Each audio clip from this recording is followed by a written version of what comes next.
This is feeling bad together. Is this what feeling bad together looks like? Probably. Can I lint roll your boob? Yeah. I don't know. I'm not prepared. I'm never prepared. I'm unprepared. Oh no. Oh no. Wait, if we start having too much fun, no, we can't do this. Oh no. It's because I didn't have a nap. I'm doing it. This really belies our premise of feeling bad together.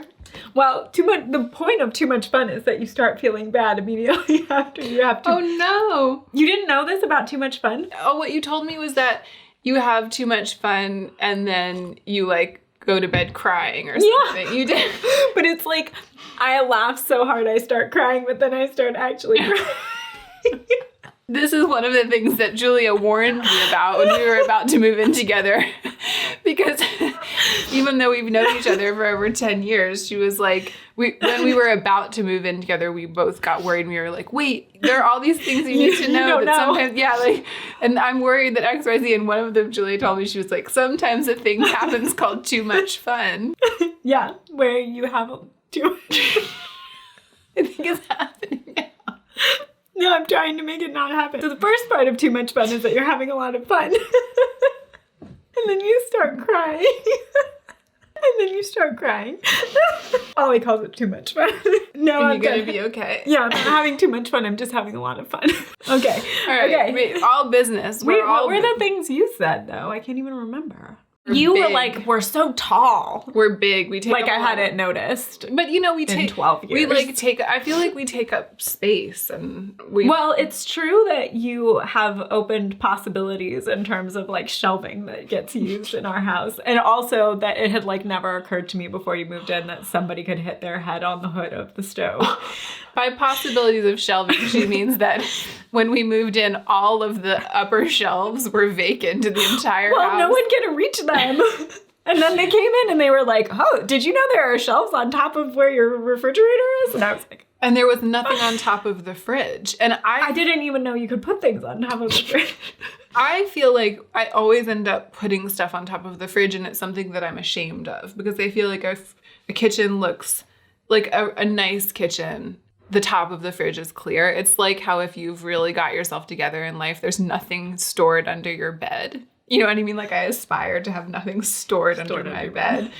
But actually we've been storing. We've tried a number of times, but it's small space living. We always end up storing stuff under our bed. Here, almost all of our shoes are stored under the bed. Combining kitchens was a whole thing because we just have so much stuff and so much more food than we've ever had with just two people. We ran out of space and we started putting things on top of the fridge, and I was like, oh, is it okay if we put something on the fridge? I was worried I was like ruining my aesthetic. My clean fridge aesthetic. Yeah. And I was like, I didn't even know they can't even see the stuff that's up there. Yes, it's like how the baby feels about the top of my head is how I feel about the top of the fridge. I was like, there's the top of the fridge and things could rest upon it. Joe's beer is up there. Yeah, exactly. Now I know where it is. We should probably start the video. Should do, you do it. I forgot how. Are you going to say the thing about yourself, or are you not? Oh, yeah. Okay. Hey, y'all. Welcome to the second video about communal living during the pandemic, which is what we're doing. Quick, just bit of background so that we don't have to go too much into it and we can just transition into exciting stuff in the meat of the video. Joe and I had to move out of our downtown apartment. We used to live in downtown Los Angeles, and we decided to move in with Julia and Oliver. That's like a weird way to say it. We needed somewhere to go. Julia and Oliver invited us to move into their house with their baby, and we've been contributing our labor to the household. So we've been helping with the baby. I've been doing a lot of cooking. And we've just generally been all supporting each other, and they've been very much supporting us by letting us live here, and we've been supporting them in return with everything that we can.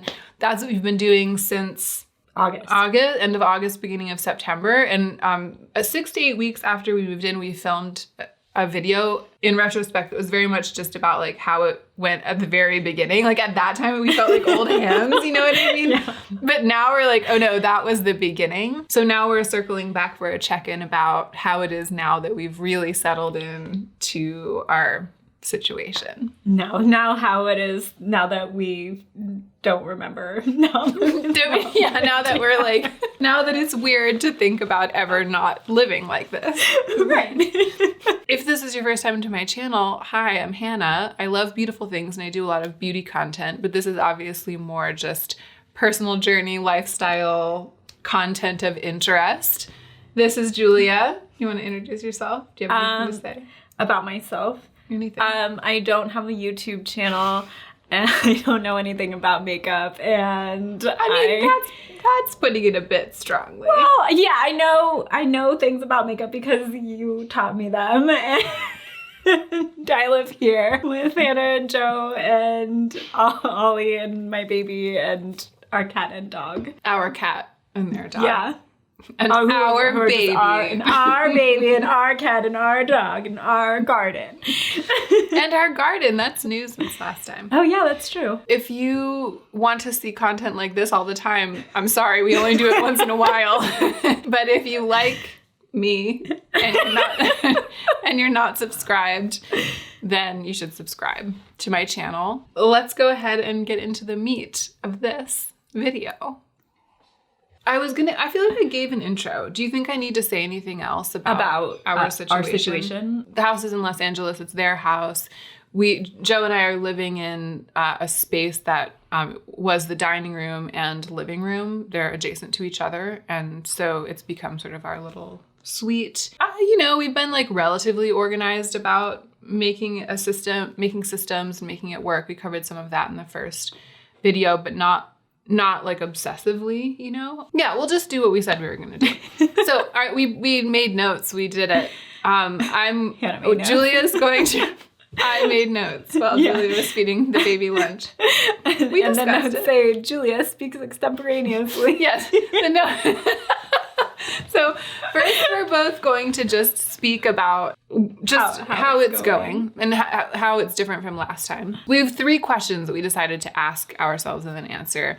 And then we're going to talk about how it's going between the dog and the cat. All right. A topic of great interest. Item number 1. Julia speaks extemporaneously. How it's going. Yeah, if a friend was like, OMG, Hannah and Joe have been there since September. Like, how's it going now? Well, I feel like I can do this because I literally just had this conversation with someone. Well, what do you say? I said it was the best. I did. I said... Be more specific. Actually, I had this conversation in 2 different contexts. Mm-hmm. I had this conversation with a close family friend who we saw socially distanced for the first time since the baby was like probably 2 months old. I also had this conversation with a surveyor, PhD student who's like researching the effects of the pandemic on working parents and like tapped me for a survey about it. I didn't know this. Yeah, no, I didn't tell anyone, but I don't know, I thought like, oh, maybe there are going to be some things because, some of the survey questions were about what would be helpful policies for employers to have. And I was like, oh, if this research helps anybody, that would be great. And so, I'll do the interview. So I had it in 2 slightly different contexts. But in both contexts, I said that I feel like we are really lucky. Like the pandemic threw everybody for a loop in a lot of ways. And this last year didn't look, I think, the way that many of us anticipated that it would. In a lot of different ways. Having you guys move in was such a big silver lining for us. I mean, I think it's going to make such a big difference in the baby's life to have that close relationship with you guys. It's been doubly nice to get to share this time of her infancy with close friends because there are so many close friends that we can't see and interact with and family that we can't see and interact with on a regular basis. So having you guys here kind of, helps fill that void and makes me feel good that she's feeling the love of like having a group of people around her that love her. It's also just helped everything feel more normal. Totally. Before you guys got here, we were hanging on by a thread in terms of just logistics and stamina. But we also were kind of hanging on by a thread emotionally I mean, it was like very isolating in a way that I'm sure a lot of people who've been quarantining basically this whole time can resonate with. And we've been very restrictive because we see my husband's parents who are, you know, in a sensitive age group. We really have just been basically confined to our house for the past 11 months. But having you guys here makes it feel like we have a social life. I know, right? It's like there's more than just your partner to tell when a thing happens. And I feel like we can all be supportive for each other in different ways. And having other people here also lets us do things, like it's kind of brought it, like the garden. Like I don't think I ever would have done the garden by myself. Yeah. And I honestly don't know if we would have gotten it together to like make the backyard nicer if you guys hadn't come here. Like we've been talking about that for years, but I think knowing that there were other people here who were going to appreciate it and that it would be nice, it like gave us the extra push to get it done. That is so interesting because that I didn't know that. Witnessing you being here and seeing you guys function the way you do, I assume that everything you're doing is just everything you would be doing and how you do it. And I have 100% assumed that the backyard, which has been, it's been like this improvement project that has been truly remarkable. I mean, you guys did such a beautiful job, like designing it and getting it done. And I just would never have thought that you wouldn't have done that anyway. And I think that there are probably things like that for us too. I mean, it's not our house, so we're not doing like home improvement projects, but probably on the level of like the way we organize our schedules and the things that I'm cooking, for example. Being with more people, it just gives you more of a reason to do certain things that would have brought you personally joy anyway.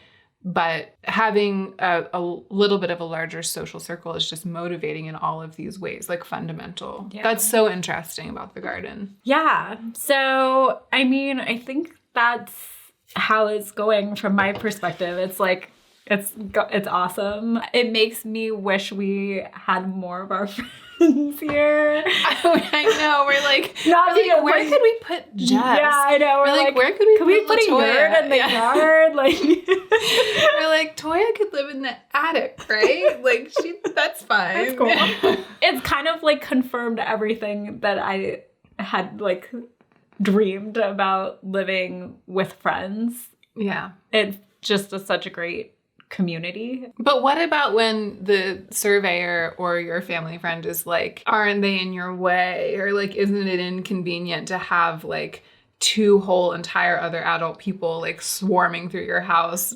all the time, making noise and making messes and making requests? Like, I don't know. It doesn't feel that way to me. I mean, even with the baby, I would have been having fewer quiet moments to myself anyway. You know, so That's true. I mean, there maybe is some of that I don't miss because I wasn't missing it. I'm not missing it any more than I was missing it having a small baby before you guys moved in. It doesn't feel like our house and you live in it.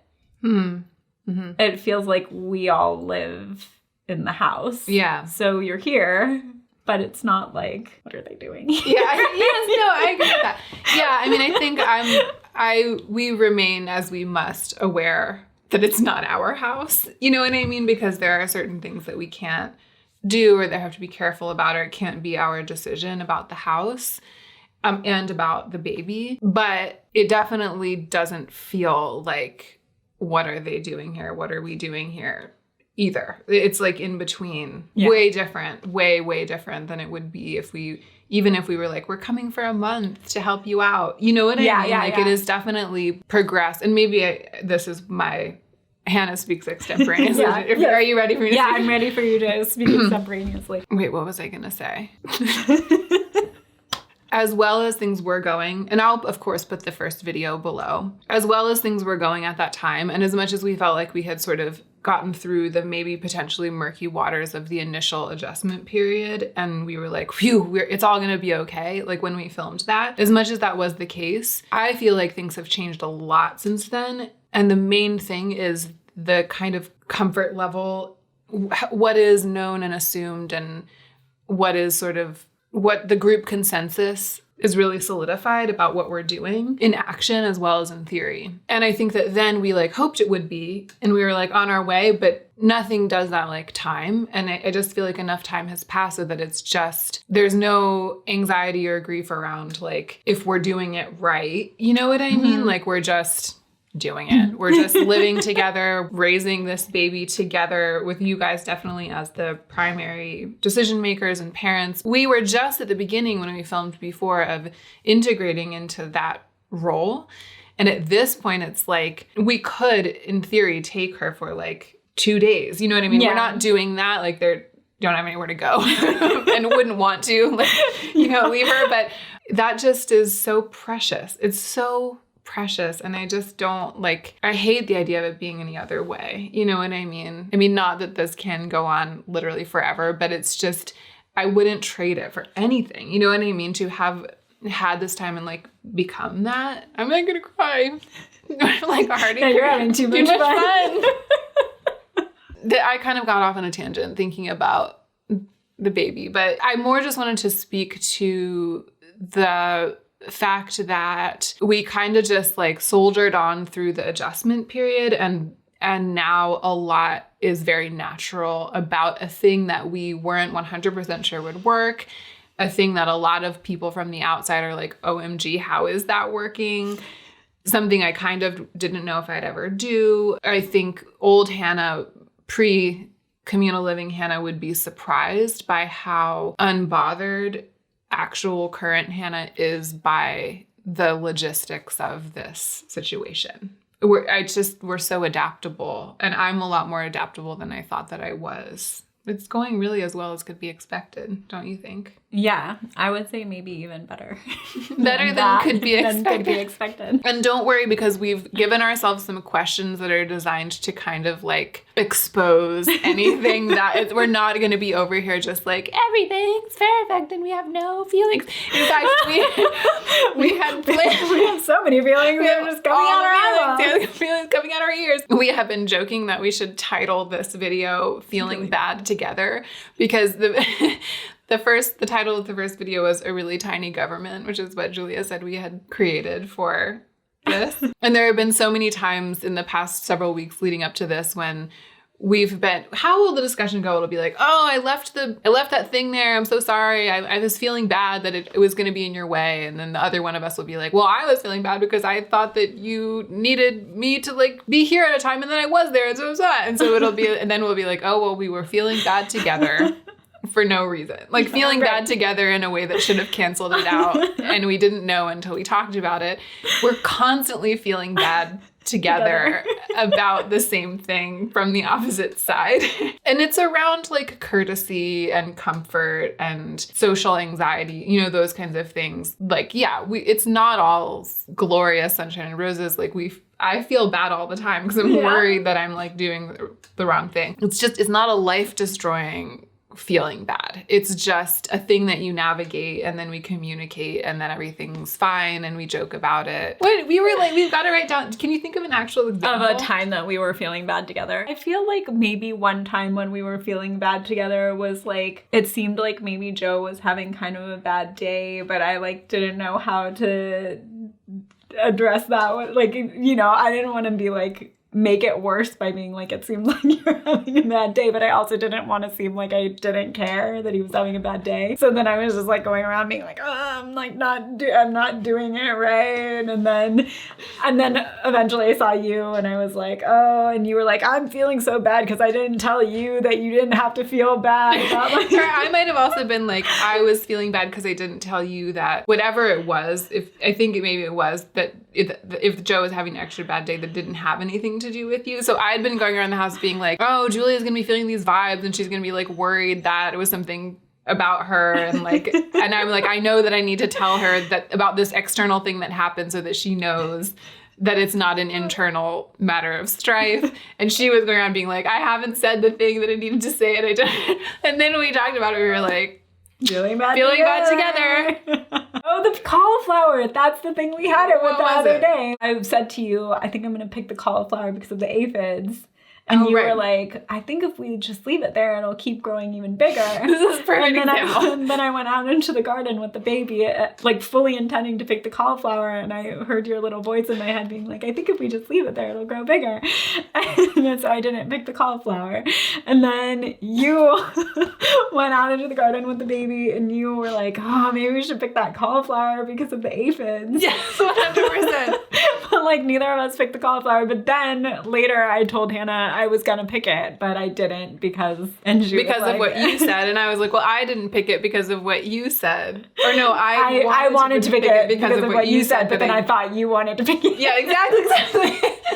Yeah, so we were feeling bad together about the cauliflower, which, by the way, will now insert a picture of the cauliflower, which we did eventually pick. And yeah, really I think I picked it the next day because we had determined that everybody wanted to pick it. It occurs to me that is actually also a lot like the sides of the bed story with me and Ollie. Maybe I just feel bad together with everyone. Maybe feeling bad together is like your MO. It's like what I do. I just feel bad together with other people. And that's how we love each other. Feeling bad together. It's a real gift of the Magi situation.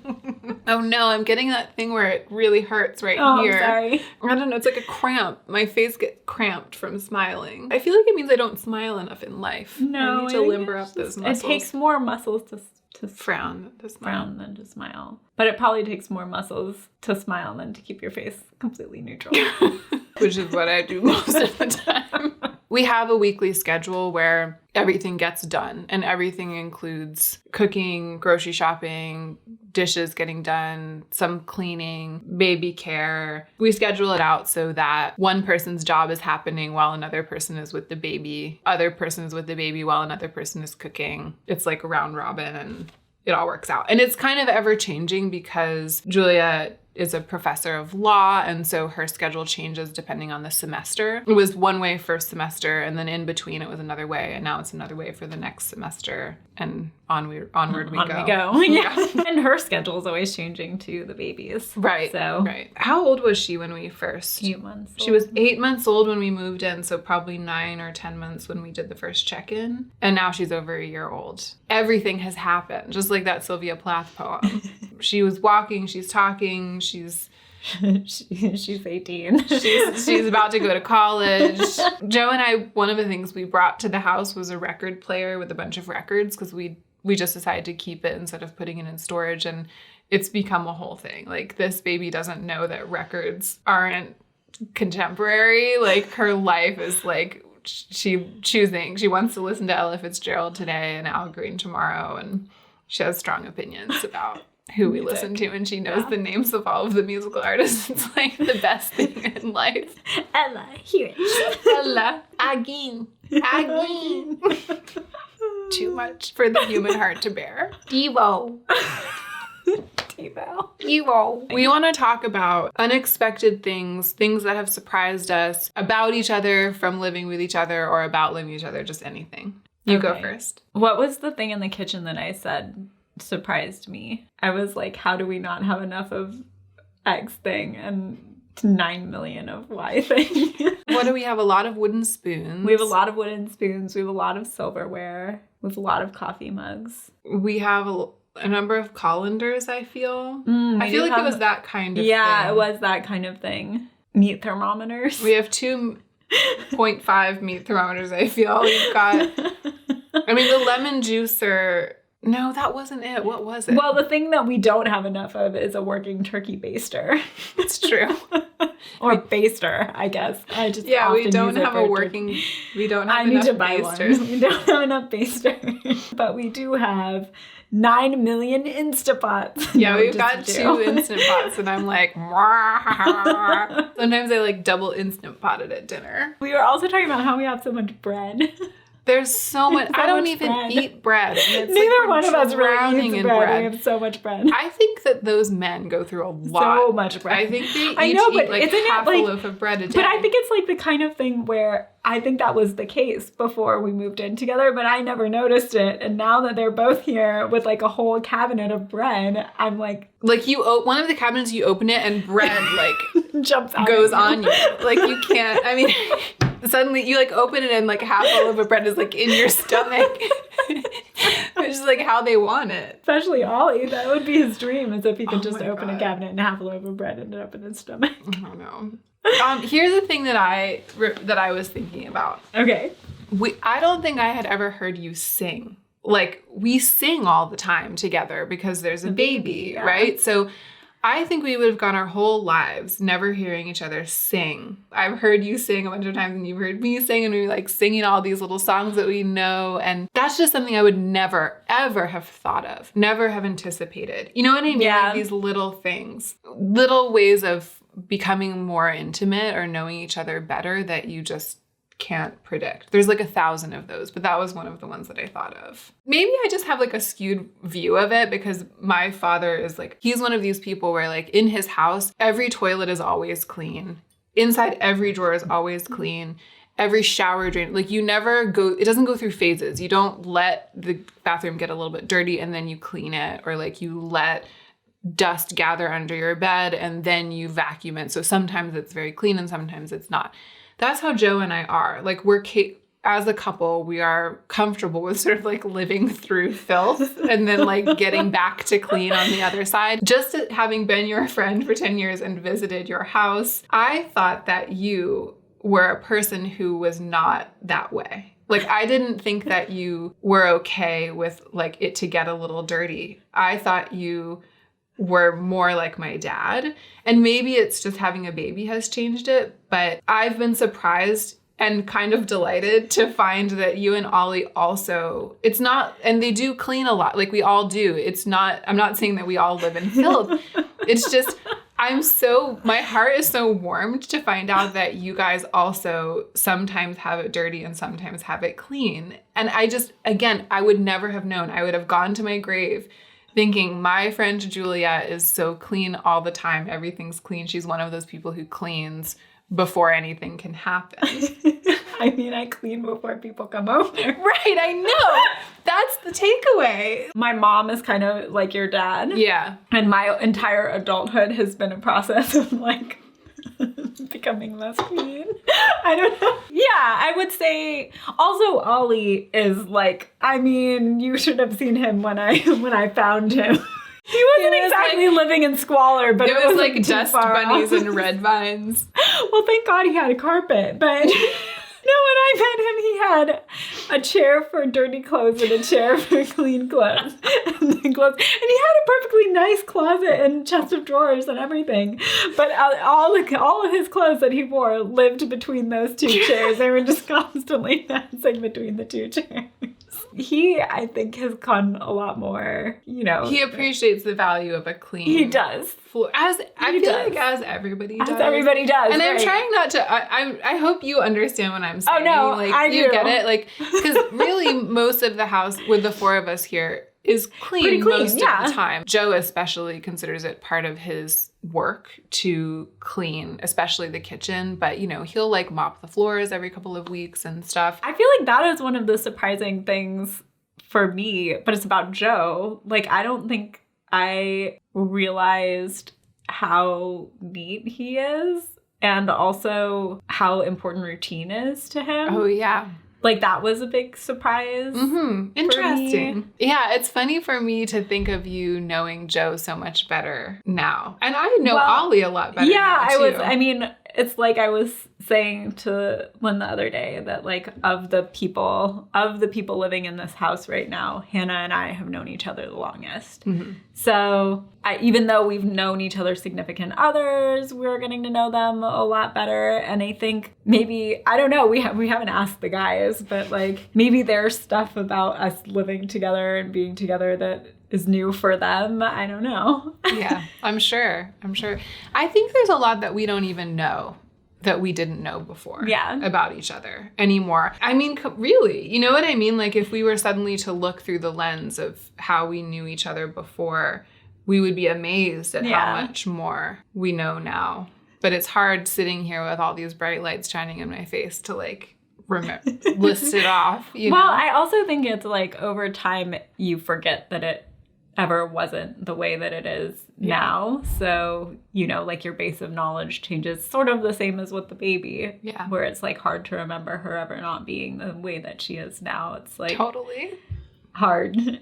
hard to go back there in the past and think how it was. For me, it just feels less like being friends and more like being related. When you live with someone, you see how they are all the time. Everybody's just here being themselves. And I think even when you're really good friends with people, when you don't live with them, you have some ability to kind of like suck it in a little bit. Yeah. When you see people, you're like, all right, I'm gonna go have a good time, like get it together, And it's not to say that like, we haven't seen each other at not our best before. Yeah. We certainly had, or at least Hannah had certainly seen me at not my best. I think that even that is different. Yeah, even that is different. Just That's like, exactly because right. I think like when you have seen me at not my best before, it might be like not my best in a more dramatic way, kind of, than living together on a day when nothing is going right. Like, because how I am then is not like having a breakdown on your couch as I might have done in my 20s, right? Maybe once or twice. I'm going around being like, yeah. And I like can't, and it's nice. I mean, it's not nice in the moment. I'm not sitting around being like, this is great that I'm like in this bad mood. But what's nice about it is that I'm not worried that anyone in here is going around being like, how come Julia is in a better mood today? How come she can't get it together? I know that they know that I'm just having a bad day or a couple of hours that are bad, and I'll like snap back to it. And it's not your personality. Yeah. And it doesn't say something about you except for that sometimes you have days like this. We're willing to like ride the wave with you and you with us. And us all with Joe, who's probably the one who's the most unwilling to suck it in when he has a bad time. You know what I mean? Like when Joe's having a bad time, he's like, out of my way. Other people's feelings. That impression of Joe. And I feel like when you're having a bad time, it's kind of like, that's stress, how it is. Stress, like doing the dishes even though Joe wants to do them. Like, move things around, like put things where they go, And when I'm having a bad day, I'm like, everybody doesn't know how it is for me. It's my feelings, and I'm so exposed on the internet. It's really hard. Ollie doesn't have bad days. Yeah, Ollie is just he's not. Ollie's just like. No, except for that, like, sometimes he does. It's like it happens like once every 6 months, but he has a bad.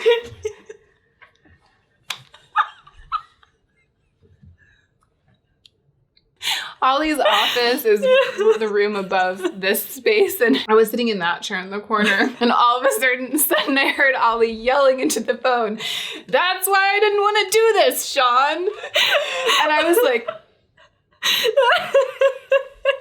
and then I was like texting Julia, "That's why I didn't want to do this." John was like, his voice rang through the house. And then later, it was like an hour later, we were like, "Is everything okay?" And he was like, "What are you talking about?" And we were both like, "That's why I didn't want to do this, John." And he was like, "Oh, could you hear that?" Like, he didn't even remember that it was like a yell. That was like his one bad 5 minutes since we've moved in. Yeah. Both of our partners don't fake. Yeah. That's the thing that's really kind of great about them. Like, they do not try to make nice when they're not feeling nice. I mean, they're both really lovely, generous, gentle people. So it's not like most of the time, it's not a bad thing, what I'm saying. What I'm saying is that if they're not having a good time, you can tell. And so that means that when they are, it's sort of neutral, or you don't have to be like, are you pretending that you're not mad when you're mad? When they're mad, you can tell that they're mad. When they're having a bad day, you know they're having a bad day.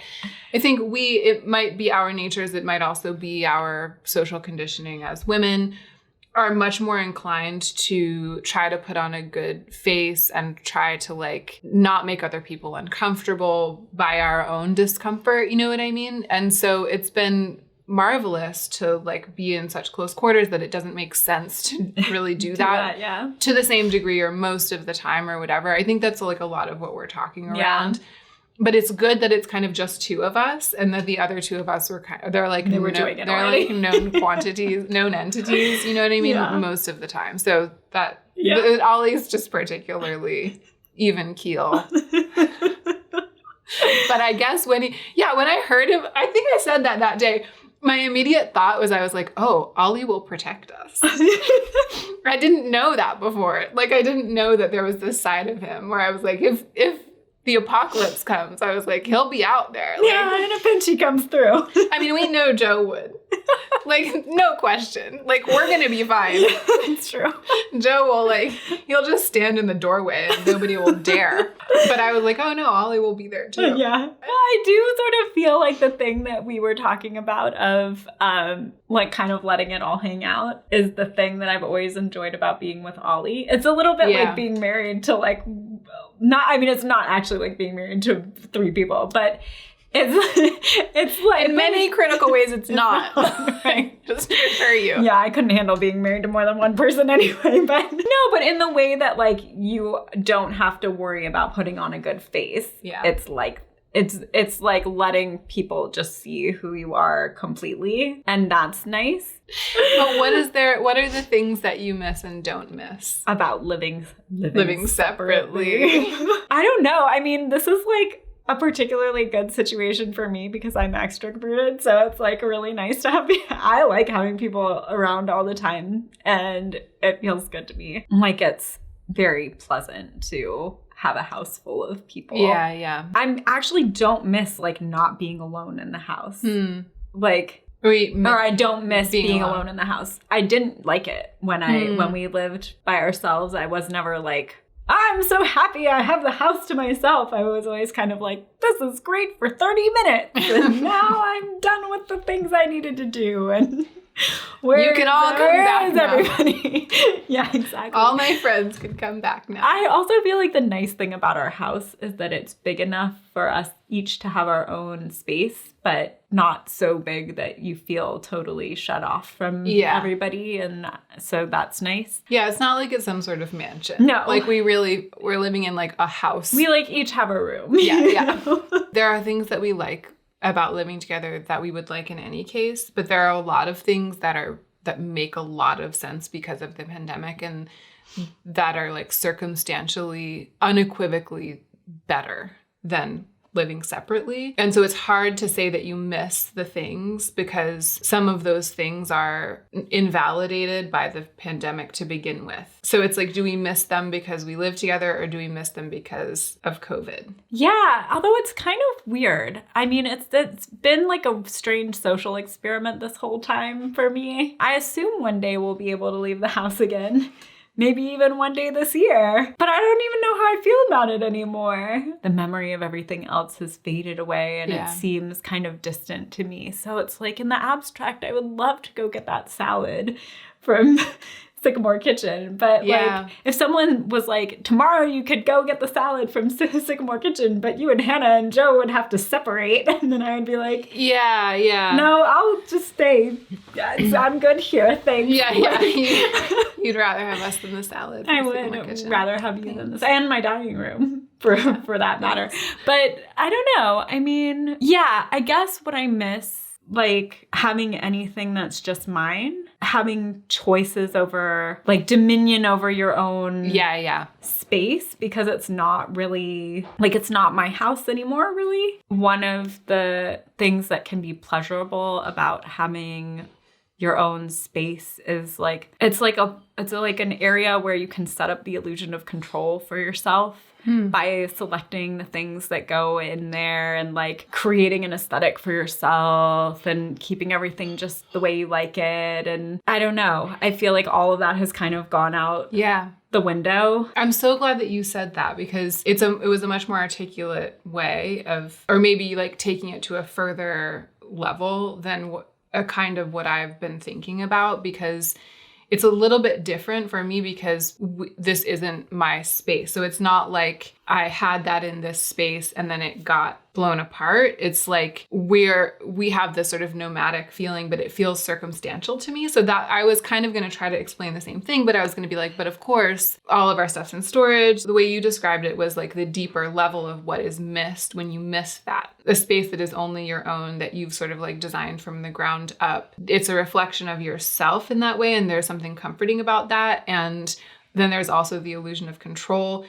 those are the things about it that make it appealing. And that's why we like having our own spaces. And it's like why we like buying our own house and arranging it and getting all our furniture and stuff. And weirdly, it's the thing that I was maybe one of the things I was maybe the most concerned about disrupting for you and not having for us. And I'm shocked by how easy it is to live without it. Like shocked at myself. This is another thing that past Hannah would be gagged about. It just matters so much less, that kind of control and having those things be controlled so that they're a reflection of my personality. It matters so much less to me than I thought that it did. And that has been a real revelation, I think. Okay. All right, we had to change the battery, but what you were about to say something. Because I just said it was a revelation that you could live without that, at least for a time. Yeah. Maybe not forever and ever. I feel like maybe I can live without it Forever? You're like probably the healthier.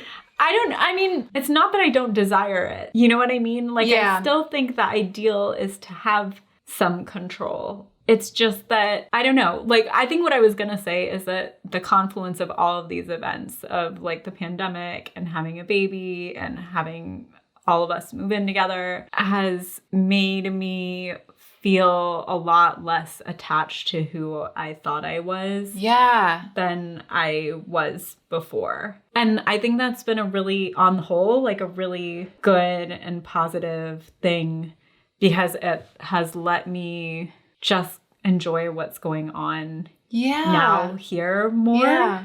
Like, I think it does help the baby, because it's like, you know how time moves really slow when you're a kid?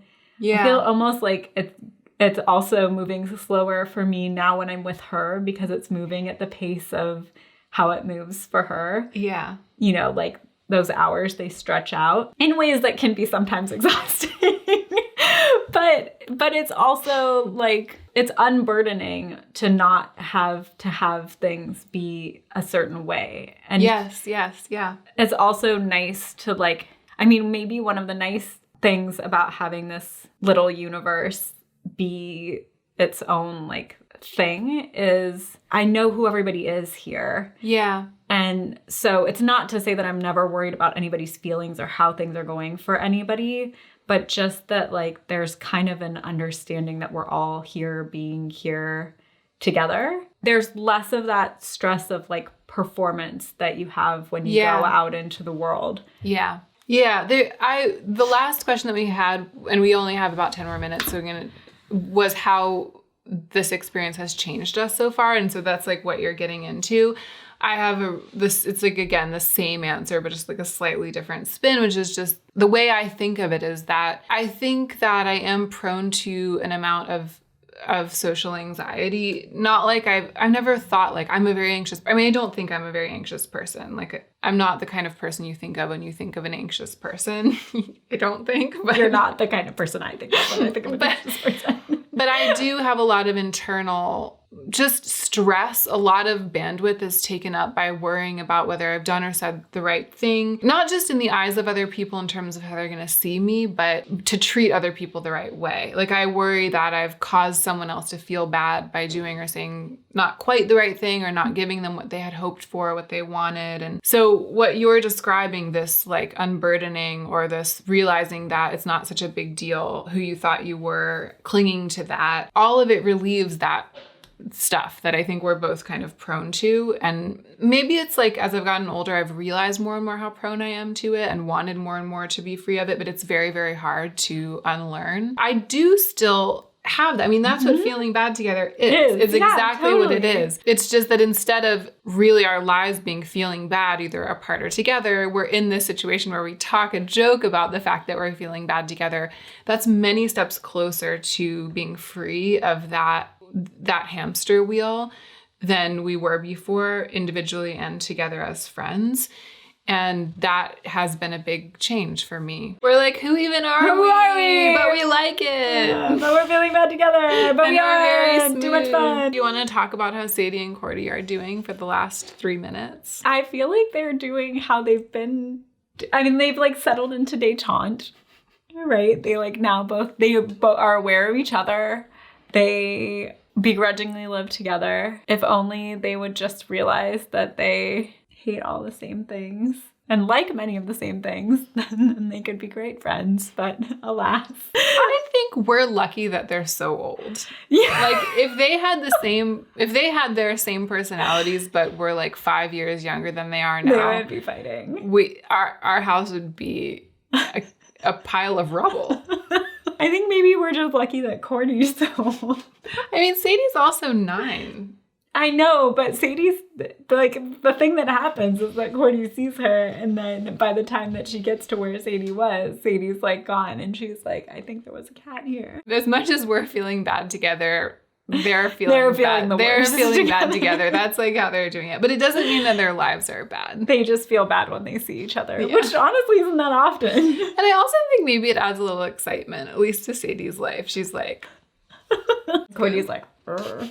I think we have to go because Julia has to go work. I don't know if we covered anything. I think we probably produced like a passable video though. Yeah, maybe. I don't know. It's not like we haven't had to navigate anything. We're over here in this very wholesome way being like, it's so great to like be able to see each other's true selves and be able to relax around each other. Like that comes at the cost of like going through all the stages of being worried about what people are going to think of you when they see your true self. Like we've gone through, there's been a lot of that. And they're still going through. Yeah, right? we're still. And I think it's like it's never easy to let go of control in your life. And this whole year has just been, I think probably for both of us, one long project of letting go of all of the control and then continuing to let go of more control that we didn't think we still had, but was still like lurking. It's like all the control has to like seep out of the holes and then go away. I don't know. I mean, there's something relieving about it, but the relief doesn't always feel good. Sometimes I just have to like look myself in the face and be like, this is it, you know? And it's not always like the face I'm proudest of looking at, you know? I think there have been plenty of times this year when you've heard me complain about things or I've been frustrated with situations. My past self might have tried to just hold that in and not talk about it or work through it myself or not work through it myself, but at least try to maintain the illusion that I wasn't feeling anything bad and thinking anything that wasn't ideal. And now it's like, you know, I articulate that stuff and after it, sometimes I feel bad, or even sometimes during it, I'll say to you, like, this isn't the best way to think about things, or this isn't the best reaction to be having right now, but I'm feeling X. But I think it's been, like, I think doing this together all of it has put me in a position of just having to accept that that's part of who I am. Yeah. And it's, you know, and that it's okay for that to be part of who I am, as long as I'm always working on being kind to the people around me. It doesn't mean that I have to be perfect all the time, that my thoughts and emotions and the way that I present myself has to be perfect all the time. Yeah. Yeah, I'm glad that you said that because it reminded me of, I think, a good maybe parting thought, which is that one thing we haven't talked about is the fact that a lot of stuff has happened in both of our lives this year beyond just the pandemic, affected by, maybe precipitated by the pandemic, but stuff has happened. Like things have gone on to happen in our families, our extended families, our personal and professional lives. We take it for granted that we have each other, and also Joe and Ollie also, that we all kind of have the one-on-one relationships across and also the group relationship to be like a container for that. And I actually am horrified to think of what it would have been like for us to go through the past 5 months, each of us individually. And this is even without the pandemic. Alone, you know what I mean? Or just with our wonderful partners, but still, even if COVID had never happened and it was just that we'd had brunch a handful of times or gone shopping or whatever, you know, if we hadn't had each other up to date and able to really be there, it's horrible to think of how much harder it would have been. So that's good. Yeah. Thanks for letting go of control and letting us into your house. Thanks for coming into our house. And now we're gonna go so we can cry. Go cry. Thank you for watching. Do you want to say it? Yeah. Don't forget to take extra good care of yourself right now so that you can be the most effective version of yourself as you do your work in the world. You see, it's so cute.